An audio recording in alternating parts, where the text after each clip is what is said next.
Hello dear students, welcoming you all in the physics arena by Nitesh sir. Students, today we are going to discuss about the chapter 6 which named as Newton's law of motion. So students, in this video lecture we will discuss a lots of things about the motion. So let's start with the topic. What do you mean by the motion? What do you mean by the motion? So already in the last lectures we have discussed motion is defined as whenever a body changes its position with respect to time and surrounding. If someone says that sir what do you mean by motion? Beta what do you mean by motion? Then you can reply easily that whenever a body changes its position with respect to time and surrounding, then it can be termed as motion. Here I am writing that when a body changes its position with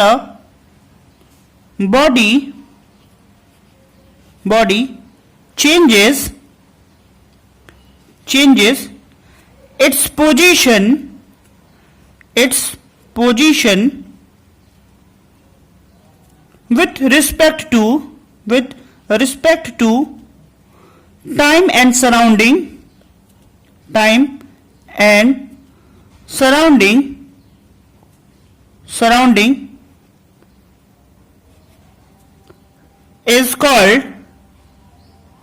is called motion.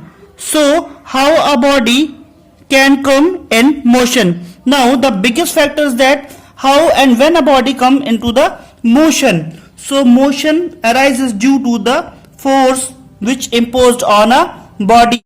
Students, as I have said that when a body changes its position with respect to time and surrounding, then this phenomena is said to be the motion. Now what do you mean by the force when a body come into the motion? So the biggest factor for a body come in motion is force. What do you mean by force? So before going to state about the force, I want to give you a quick glance that force is an external agent. Force is an external agent which is in the form of push or pull. So what I'm writing, force is an external agent means which is applied externally. Force is an external agent in form of push or pull, which either change or tends to change the state of rest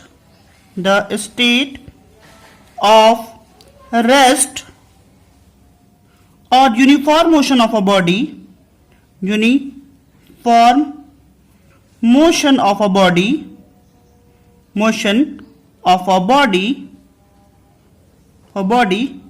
in a straight line,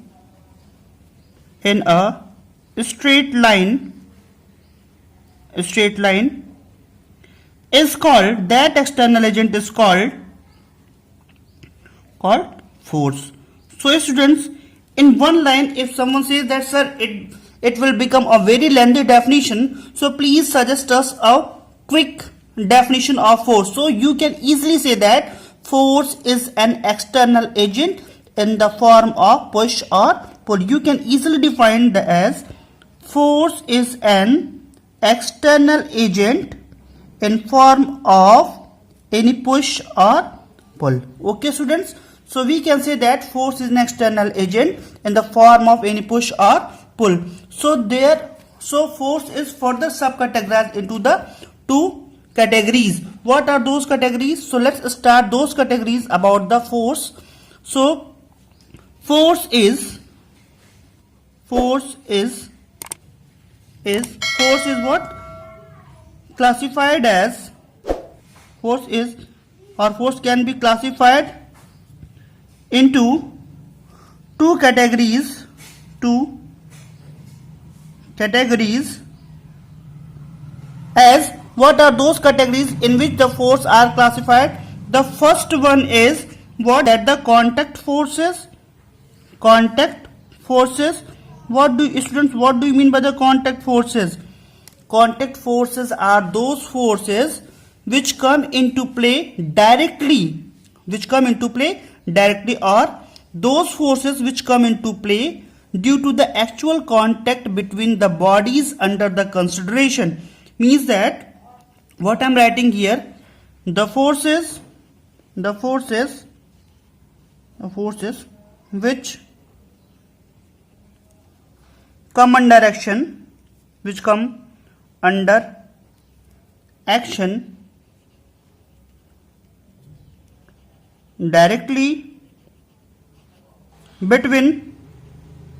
come under action, directly between the body under consideration, It means that how we can define a contact force. A contact force is defined as the force which come under action directly between the body under consideration. It's called that the force of contact. For example, there are several force of contacts are there. Forces. For example, as you are well known about the force of friction or frictional force. So here I am writing frictional force or force of friction. As we are knowing that the force of friction acts between the two contact surfaces of the bodies. Here the first surface of the bottom of this body and the next surface is that plane. So a force which acts directly between the two contact surface is called that the contact forces. So frictional forces, tensile forces,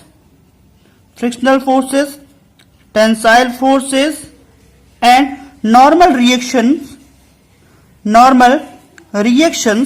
are the examples of basic examples of the contact forces. Whereas in order to discuss about the next category of the forces are non-contact forces. What?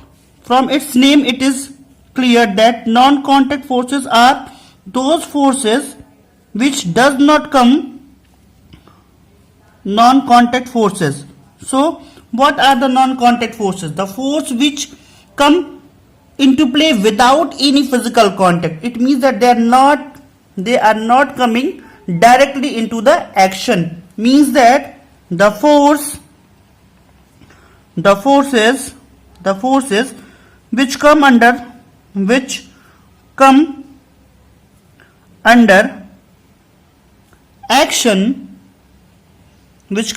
action without any physical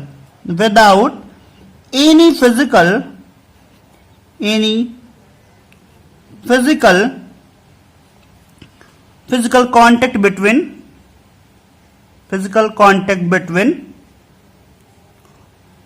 the bodies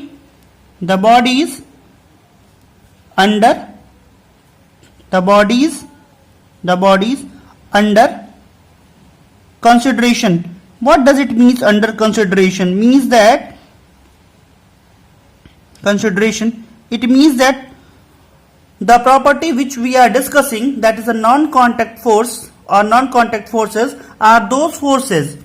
These type of the forces act without any physical contact between the two bodies. As we are knowing that the gravitational force is the biggest example of the non-contact forces, because a force of attraction which acts between our body to the earth is a force of gravitation. So there is no physical contact between these two bodies. So gravitational force, electromagnetic force, these are the best examples of the gravitational force, electromagnetic forces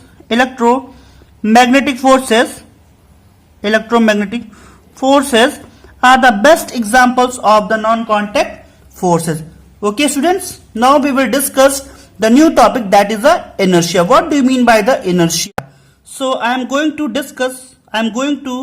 give you the idea about inertia. What do you mean by inertia? Students, inertia is an inherent property. It is a property of all the objects that do not change their state of rest or uniform motion along a straight line path unless acted upon by a external force. Means that inertia is a property or inertia by virtue of that a body opposes to change of any state of rest or motion. So I am going to write what do you mean by the inertia. Inertia is the property, is the inherent property inertia is the inherent property of an object by virtue of that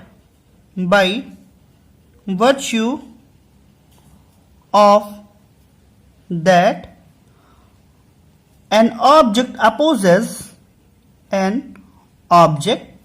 may oppose any change. Object will oppose what? Any change of its state of rest or motion in a straight line. So what does it mean? Straight line and state of rest or motion. So here I have given you the idea that inertia is an inherent property. It is a property consist by a body by which a body always opposes any change of its state, either change in a state takes place, it is in a rest, it comes into the motion, or it is a motion come into the rest in a straight path unless an external force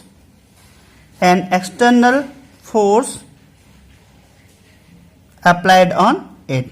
So student, what does it mean? What I have written here, applied on it. So in a very simple logic we will discuss these things. So as you are knowing that whenever in your daily life, if your cycle is, or your scooter, if your bike is standing simply in your veranda, it not starts to move suddenly. It starts only to move when you are applying a force on it. So that force is the external agent. Let us suppose that if you are sitting in a room, in your study room, and you are simply doing your homework, but someone is shouting from outside that come outside and just have some tea. So that call is the external agent, and that tries to change in your state. Your state was that study. So any external agent is said to be the what? That may change its state. So inertia is the inherent property by a body by virtue of that any body opposes any change of its state of rest or motion in a straight line unless an external force is applied. A body will remain its state of rest or motion unless any other force is applied on it. So student, there is an example of inertia. When a bus or train starts suddenly, whenever a bus or a train starts suddenly, the passengers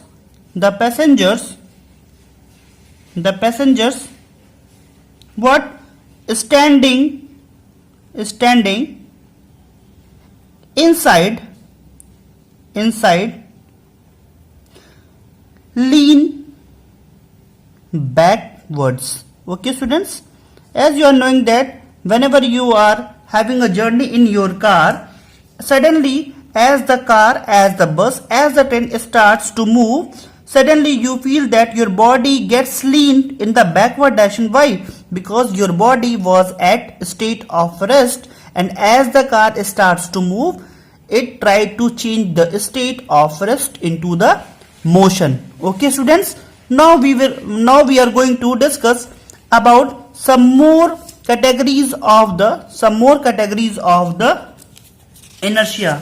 So inertia is subcategorized into the three parts: inertia of rest, inertia of motion, and inertia of direction. So students, let's start with the inertia of rest, inertia of motion, and inertia of direction. So the students, inertia is for the subcategorized into the three parts. Okay, so here I am writing that inertia is the inability of a body with which a body opposes any change in its state of rest or motion. So inertia is subcategorized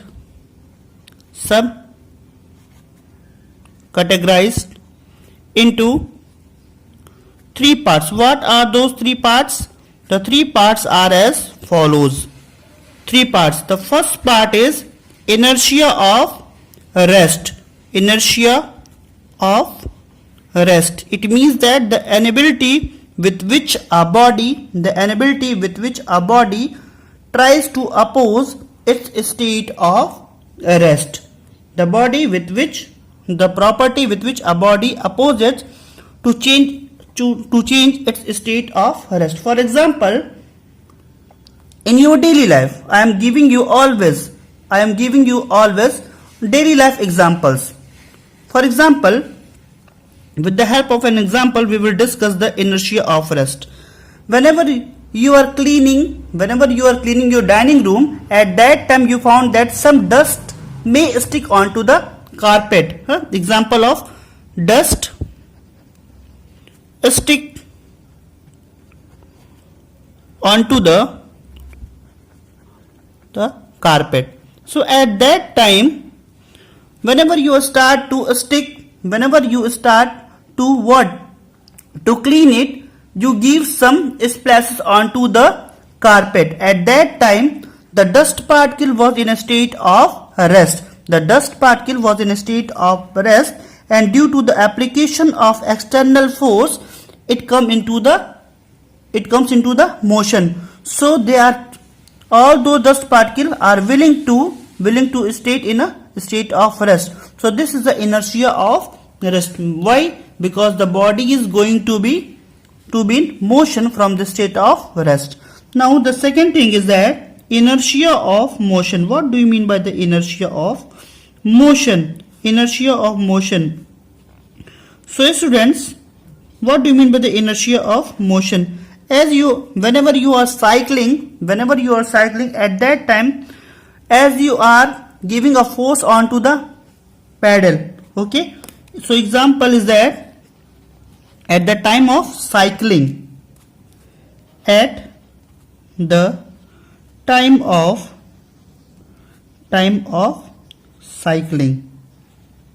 am not giving all the examples from the book. Whenever you are cycling, at that time you give your all might, the force onto the pedal, and that force is converted into the mechanical form of energy and transferred to the wheels, and cycle starts to move. It means that if you will apply larger forces, the body will in a state of motion. So as you stop to apply the forces, the body come into the rest. So this is the inertia of motion. You can also take some more examples. For example, when a moving bus or a train stops suddenly, whenever a moving bus or a train stops suddenly, the passenger who is standing inside it lean in the forward direction.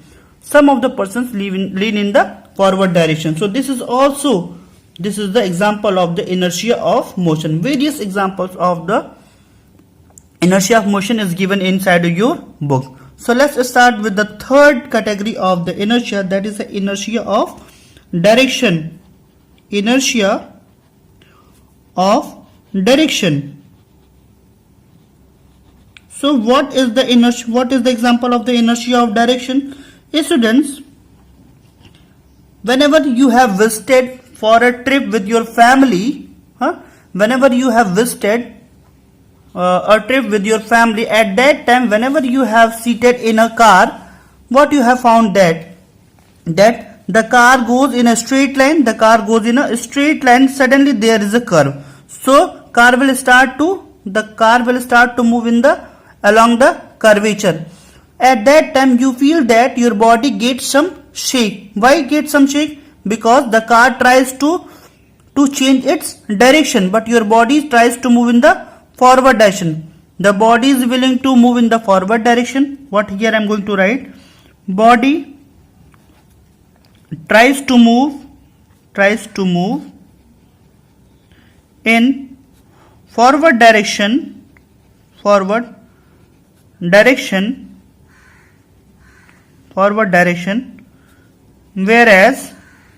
whereas car tries to move along the curve. So at that time there is a inertia of direction takes place. So in these all three categories, inertia of rest, inertia of motion and inertia of direction, the body tries to retain its original state of rest or motion. Okay students, now we are going to discuss about the new topic, that is the first law of motion. So you all are well known that Sir Isaac Newton was a great scientist who have given a lots of contribution in the field of physics, and he was also a great physicist. So let's start with the laws of motion. What are the laws of motion and why they are come in existence? So let's start with the laws of motion. What do you mean by the laws of motion? Let's start. Newton's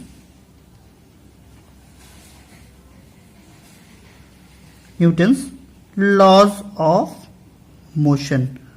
Okay students, laws of motion comes in existence to describe change in the behavior of the body when the bodies are in the motion.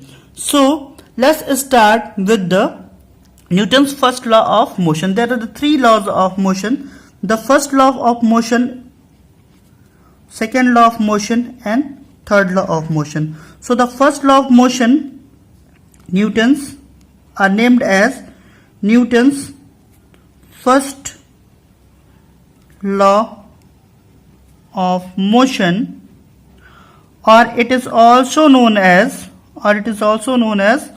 law of inertia. In some of the book it is also mentioned as law of inertia. Okay students, Newton's second law of motion,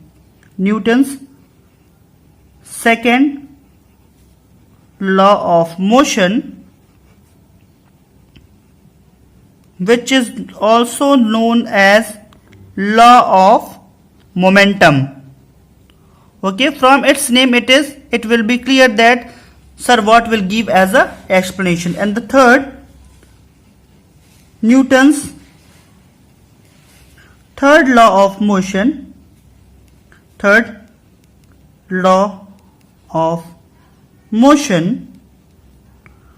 or law of action and reaction. So students, one by one we will discuss about all these three laws. Newton's first law of motion, which is also known as law of inertia, Newton's second law of motion, which is named as law of momentum, and the third law of motion, that is the law of action and reaction. So let's start with the study of description of the laws of motion. Friends, let's start with the Newton's first law of motion. What this law states? This law states that, by writing I am also giving you the explanation. This law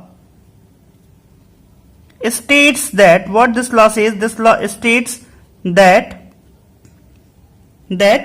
similarly as the inertia, an object is at rest tends to stay in rest, or an object in motion tends to be in motion with the same speed and in the same direction unless any external or imbalanced force is applied on it to change its state.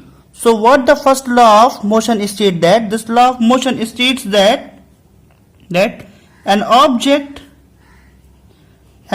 similarly to the inertia, an object at rest or motion, an object at rest or motion, an object at rest or motion tend to stay at rest or in a state of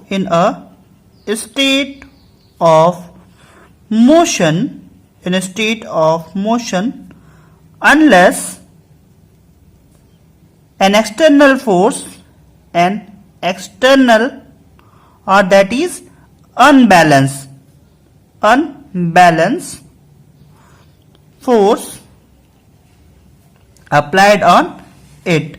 As any external unbalanced force will apply to the object will surely change its state of rest or motion applied on it. Let us suppose that with the help of an example we will discuss this first law of motion. Let us suppose that this is a table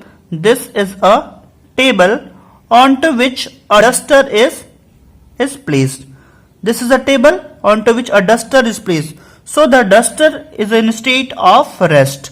Just from the figure we can see that the duster is in a state of rest. Unless the duster will not come into the motion unless any external force is applied on it. Since there was no force was applied on it, the duster was in a state of rest.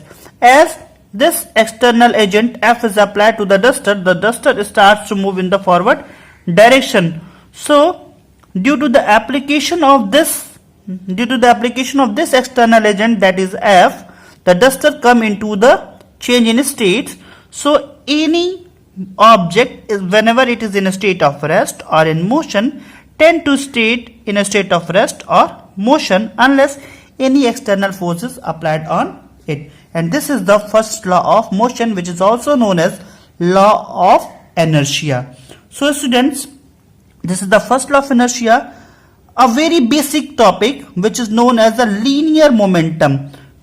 So we are going to discuss about the linear momentum. Before going to state about the linear momentum, what do you mean by linear?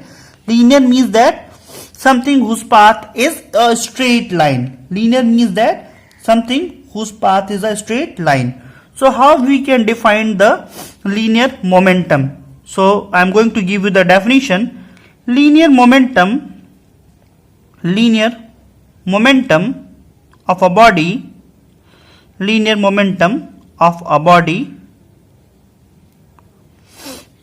can be defined as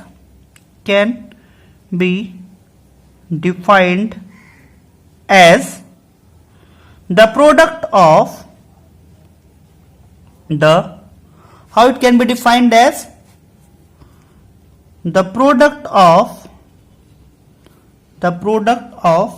mass and velocity of a body is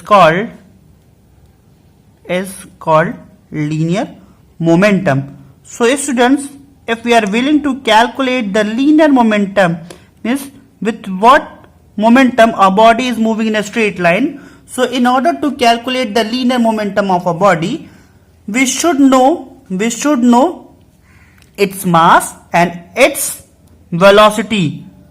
Okay, so linear momentum is given by vector p, because linear momentum is having the magnitude as well as the direction, because velocity is a vector quantity. So vector p, it is given by small p is equals to product of mass into velocity. So linear momentum is what?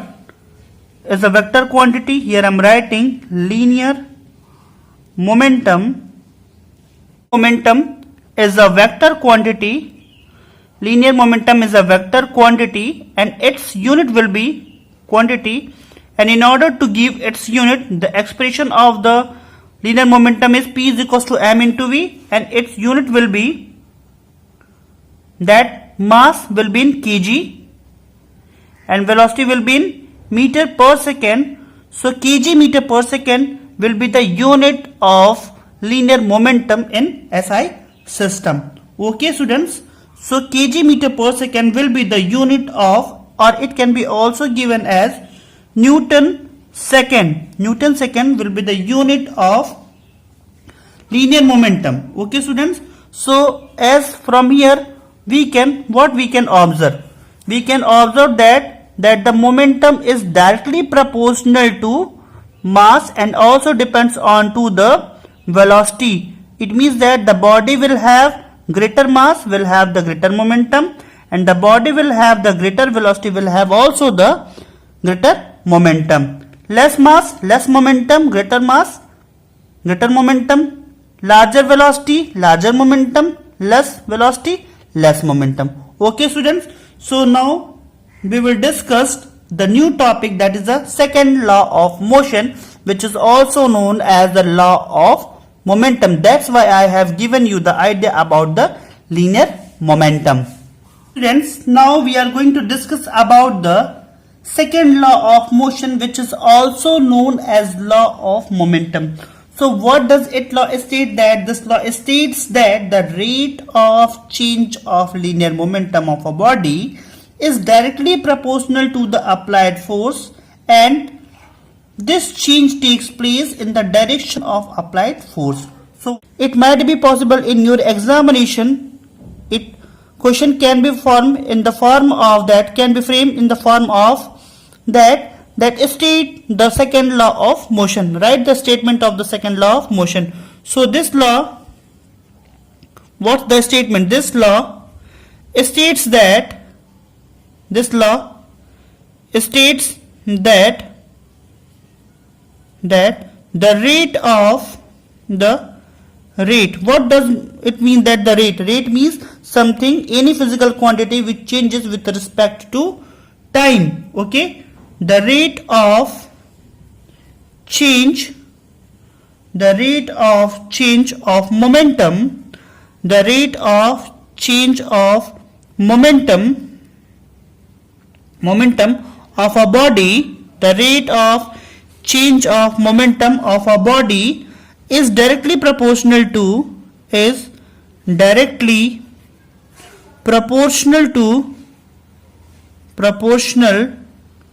the rate of change of linear momentum of a body is directly proportional to the applied force, applied external agent or applied force. Okay students, as the, it means, what does it says? This law states that the rate of change of linear momentum of a body is directly proportional to the applied force. So as we are knowing that the linear momentum is given by, small p. So, and rate means change in momentum. So change in momentum with respect to time.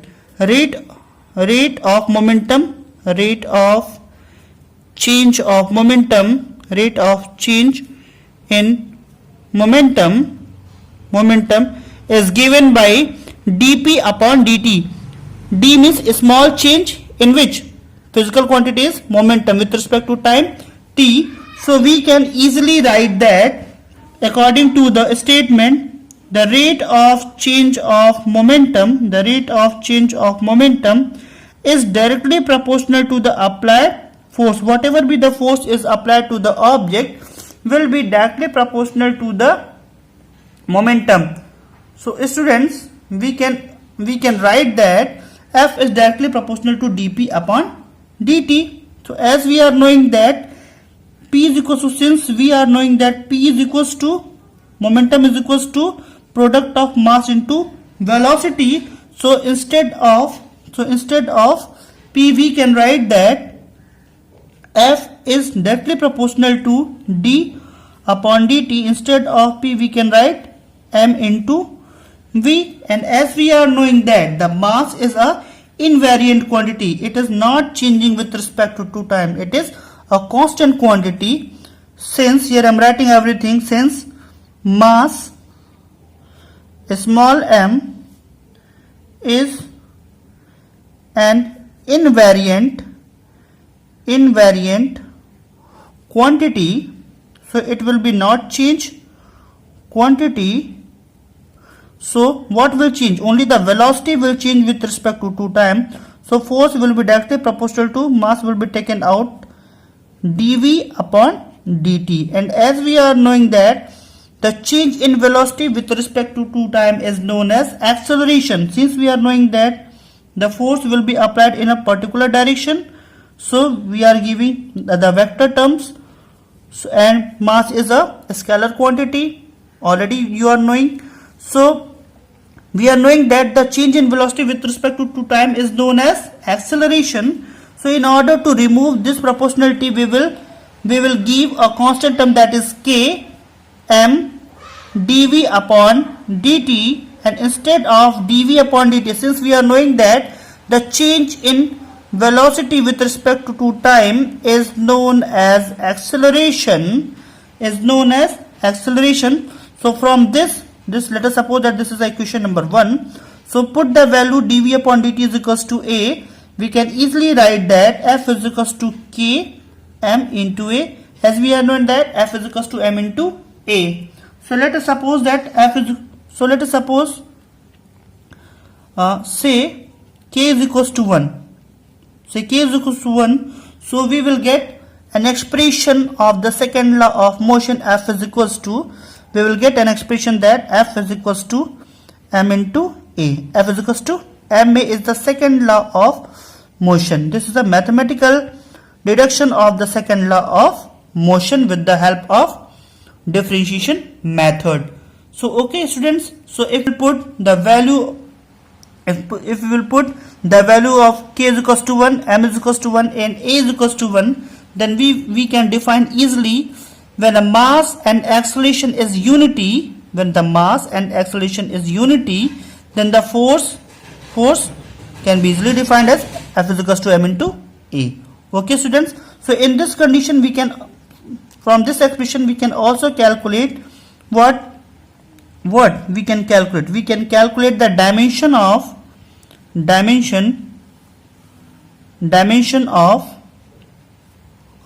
f.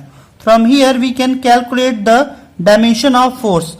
So dimension of, first we have to know the dimension of mass, it is in kg. So unit, what will be its unit? First we will discuss about its unit. Its unit will be, mass unit is in kg and acceleration will be in meter per second square. Okay students, so in order to calculate the dimension of force, mass will be given by m and meter means distance will be in L and second square means t square. So in order to give the unit or dimension of the force will be mLt to the power minus 2, and which is also in SI system, its unit is Newton. You know that is the Newton second, already known by you. So in order to give in CJ system, it is in dyne. So unit of mass, unit of what? Unit of force is Newton. Unit of force is Newton. Where? In SI system. In SI system